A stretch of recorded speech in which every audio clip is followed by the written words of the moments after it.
जिस्म, इसके सारे जिस्म में मुझे इसकी आंखें बहुत पसंद थीं। ये आंखें बिल्कुल ऐसी ही थीं जैसे अंधेरी रात में मोटर कार की हेडलाइट्स, जिनको आदमी सबसे पहले देखता है। आप ये ना समझिएगा कि वो बहुत खूबसूरत आंखें थीं, हरगिज नहीं।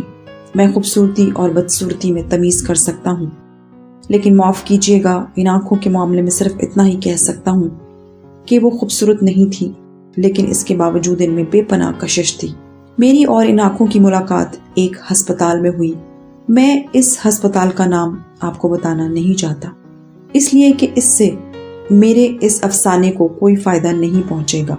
बस आप यही समझ लीजिए कि एक अस्पताल था जिसमें मेरा एक अजीज ऑपरेशन कराने के बाद अपनी जिंदगी के आखिरी सांस ले रहा था। यूं तो मैं रबा रवी का कायल नहीं, मरीजों के पास जाकर उनको दम दिलासा देना भी मुझे नहीं आता, लेकिन अपनी बीवी के पहम असरार पर मुझे जाना पड़ा ताकि मैं अपने मरने वाले अजीज को अपने खलूस और अपनी मोहब्बत का सबूत दे सकूं। यकीन मानिए कि मुझे सख्त कोफ्त हो रही थी। अस्पताल के नाम ही से मुझे नफरत है, मालूम नहीं क्यों। शायद इसलिए कि एक बार बम्बई में अपनी बूढ़ी हमसाई को, जिसकी कलाई में मोच आ गई थी, मुझे जे अस्पताल में ले जाना पड़ा था। वहां मुझे कम से कम 2.5 घंटे इंतजार करना पड़ा था। वहां मैं जिस आदमी से भी मिला, लोहे की मानंद सर्द और बेहिस था। मैं इन आंखों का जिक्र कर रहा था जो मुझे बेहद पसंद थी। पसंद का मामला इनफरादी हैसियत रखता है। बहुत मुमकिन है अगर आप ये आंखें देखते तो आपके दिल और दिमाग में कोई रद्द-ए-अमल पैदा ना होता। ये भी मुमकिन है कि आप से अगर इनके बारे में राय तलब की जाती तो आप कह देते नहायत वाहियात आंखें हैं। लेकिन जब मैंने इस लड़की को देखा तो सबसे पहले मुझे इसकी आंखों ने अपनी तरफ मतवज्जा किया। वो बुर्का पहने हुए थी मगर नकाब उठा हुआ था। उसके हाथ में दवा की एक बोतल थी और वो जर्नल वार्ड के बरामदे में एक छोटे से लड़के के साथ चली आ रही थी। मैंने उसकी तरफ देखा तो उसकी आंखों में, जो बड़ी थी, ना छोटी स्याह थी, ना भूरी नीली थी, ना सब्ज, एक अजीब किस्म की चमक पैदा हुई। मेरे कदम रुक गए, वो भी ठहर गई। इसने अपने साथी लड़के का हाथ पकड़ा और बुखलाई हुई आवाज में कहा, तुमसे चला नहीं जाता। लड़के ने अपनी कलाई छुड़ाई और तेजी से कहा, चल तो रहा हूँ, तू तो अंधी है। मैंने ये सुना तो इस लड़की की आंखों की तरफ 2 बार देखा। इसके सारे वजूद में सिर्फ इसकी आंखें ही थी जो मुझे पसंद आई थी। मैं आगे बढ़ा और इसके पास पहुंच गया। उसने मुझे पलके ना झपकने वाली आंखों से देखा और पूछा, एक्सरे कहाँ लिया जाता है? इत्तेफाक की बात है कि इन दिनों एक्सरे डिपार्टमेंट में मेरा एक दोस्त काम कर रहा था और मैं इसी से मिलने के लिए आया था। मैंने इस लड़की से कहा, आओ मैं तुम्हें वहां ले जाता हूँ, मैं भी उधर ही जा रहा हूँ। लड़की ने अपने साथी लड़के का हाथ पकड़ा और मेरे साथ चल पड़ी। मैंने डॉक्टर सादिक का पूछा तो मालूम हुआ कि वो एक्सरे लेने में मसरूफ है। दरवाजा बंद था और बाहर मरीजों की एक बड़ी भीड़ लगी थी। मैंने दरवाजा खटखटाया। अंदर से तेज और तुंद आवाज आई, कौन है? दरवाजा मत ठोको। लेकिन मैंने फिर दस्तक दी। दरवाजा खुला और डॉक्टर सादिक मुझे गाली देते देते रह गया। ओ तुम हो? हाँ भाई, मैं तुमसे मिलने आया था। दफ्तर में गया तो मालूम हुआ कि तुम यहाँ हो, आ जाओ अंदर। मैंने लड़की की तरफ देखा और उससे कहा, आओ, लेकिन लड़के को बाहर ही रहने दो। डॉक्टर सादिक ने हौले से मुझसे पूछा, कौन है ये? मैंने जवाब दिया, मालूम नहीं कौन है, एक्सरे डिपार्टमेंट का पूछ रही थी। मैंने कहा, चलो मैं लिए चलता हूँ। डॉक्टर सादिक ने दरवाजा और ज्यादा खोल दिया। मैं और वो लड़की अंदर दाखिल हुए। 4-5 मरीज थे। डॉक्टर सादिक ने जल्दी जल्दी उनकी स्क्रीनिंग की और उन्हें रुखसत किया। इसके बाद कमरे में हम सिर्फ 2 रह गए, मैं और वो लड़की। डॉक्टर सादिक ने मुझसे पूछा, इन्हें क्या बीमारी है? मैंने उस लड़की से पूछा, क्या बीमारी है तुम्हें? एक्सरे के लिए तुमसे किस डॉक्टर ने कहा था?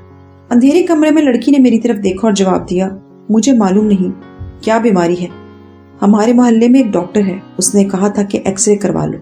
डॉक्टर सादिक ने इससे कहा कि मशीन की तरफ आए। वो आगे बढ़ी तो बड़े जोर के साथ उससे टकरा गई।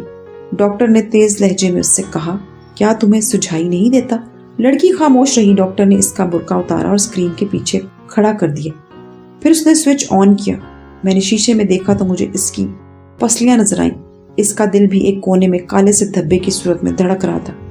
डॉक्टर सादिक 5-6 मिनट तक इसकी पसलियों और हड्डियों को देखता रहा। इसके बाद उसने स्विच ऑफ कर दिया और रोशनी करके मुझसे मुखातिब हुआ, छाती बिल्कुल साफ है। लड़की ने मालूम नहीं क्या समझा कि अपनी छातियों पर, जो काफी बड़ी बड़ी थी, दुपट्टे को दुरुस्त किया और बुर्का ढूंढने लगी। बुर्का एक कोने में मेज पर पड़ा था। मैंने बढ़कर उसे उठाया और उसके हवाले कर दिया। डॉक्टर सादिक ने रिपोर्ट लिखी और उससे पूछा, तुम्हारा नाम क्या है? लड़की ने बुर्का ओढ़ते हुए जवाब दिया, जी मेरा नाम हनीफा है। हनीफा। डॉक्टर सादिक ने उसका नाम पर्ची पर लिखा और उसको दे दी। जाओ ये अपने डॉक्टर को दिखा देना। लड़की ने पर्ची ली और कमीज के अंदर अपनी अंगिया में अड़स ली। जब वो बाहर निकली तो मैं गैर इरादी तौर पर उसके पीछे पीछे था, लेकिन मुझे इसका पूरी तरह एहसास था कि डॉक्टर सादिक ने मुझे शक की नजरों से देखा था। इसे जहां तक मैं समझता हूँ इस बात का यकीन था कि इस लड़की से मेरा ताल्लुक है। हालांकि जैसा आप जानते हैं ऐसा कोई मामला नहीं था, सिवाय इसके कि मुझे इसकी आंखें पसंद आ गई थी। मैं इसके पीछे पीछे था।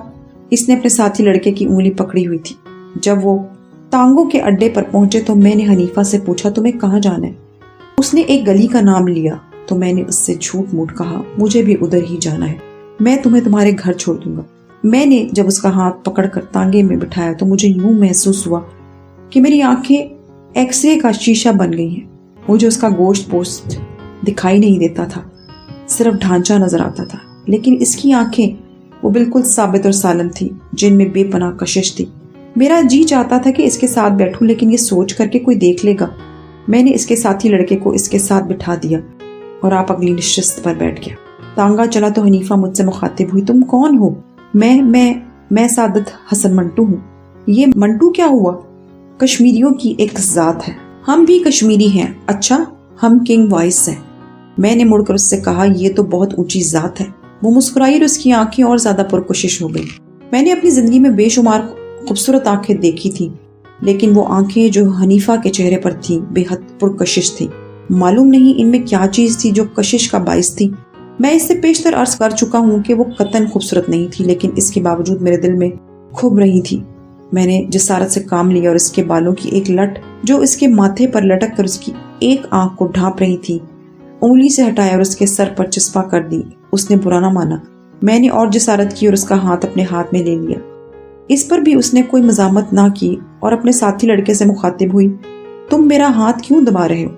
मैंने फौरन उसका हाथ छोड़ दिया और लड़के से पूछा, तुम्हारा मकान कहाँ है? लड़के ने हाथ का इशारा किया, इस बाजार में। तांगे ने इधर का रुख किया। बाजार में बहुत भीड़ थी, ट्रैफिक भी मामूल से ज्यादा। तांगा रुक रुक कर चल रहा था। सड़क में चूंकि गड्ढे थे इसलिए बड़े जोर के धचके लग रहे थे। बार बार इसका सर मेरे कंधों से टकराता था और मेरा जी चाहता था कि उसे अपने जानों पर रख लूं और उसकी आंखें देखता रहूं। थोड़ी देर के बाद इनका घर आ गया। लड़के ने तांगे वाले से रोकने के लिए कहा। जब तांगा रुका तो वो नीचे उतरा। हनीफा बैठी रही। मैंने उससे कहा, तुम्हारा घर आ गया है? हनीफा ने मुड़कर मेरी तरफ अपनी अजीब और गरीब आंखों से देखा। बदरू कहाँ है? मैंने उससे पूछा, कौन बदरू? वो लड़का जो मेरे साथ था। मैंने लड़के की तरफ देखा जो तांगे के पास ही था। ये खड़ा तो है। अच्छा, ये कहकर उसने बदरू से कहा, बदरू मुझे उतार तो दो। बदरू ने उसका हाथ पकड़ा और बड़ी मुश्किल से नीचे उतारा। मैं सख्त परेशान था। पिछली नशिस्त पर जाते हुए मैंने उस लड़के से पूछा, क्या बात है, ये खुद नहीं उतर सकती? बदरू ने जवाब दिया, जी नहीं, इनकी आंखें खराब हैं, दिखाई नहीं देता।